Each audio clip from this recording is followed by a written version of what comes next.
ఈరోజు మా రామ్నగర్ ప్రజల తరఫున కలెక్టర్ గారికి మేము ఫిర్యాదు చేయడం జరిగింది.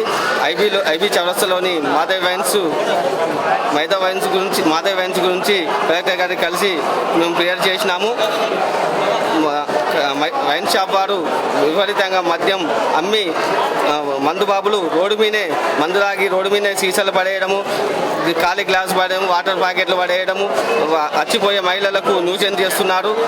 స్కూల్ పిల్లలకు టిఫిన్ బాక్స్ ఇవ్వాలన్నా, మార్కెట్కి వెళ్ళి కూరగాయలు కొనుక్కోవాలన్నా, విద్యార్థులు కాలేజీకి వెళ్ళాలన్నా, పక్కనే హాస్పిటల్ ఉన్నాయి, హాస్పిటల్కి వెళ్ళాలన్నా ఒంటరిగా మహిళలు బయటికి వెళ్ళాలంటేనే భయంగా ఉన్నది. మన రాష్ట్ర ప్రభుత్వం స్వచ్ఛ భారత్ అంటున్నది. మన వైన్ షాప్ దగ్గర ఖాళీ సీసాలు రోడ్లపైన వేస్తున్నారు, ఖాళీ బాటిళ్ళు రోడ్లపైన వేస్తున్నారు, వాటర్ బాటిల్ రోడ్లపైన వేస్తున్నారు. విచ్చలవిడిగా చెత్త రోడ్లపైన వేసి దుర్వాసన వస్తున్నా పట్టించుకోవడం లేదు. దాన్ని శుభ్రం చేయడం వైన్ షాప్ యాజమాన్యం ఇలాంటి నీట్నెస్ లేకుండానే మన అక్కడ ఆ మద్యాన్ని విక్రయిస్తున్నారు. కలెక్టర్ గారికి చెప్పడం జరిగింది.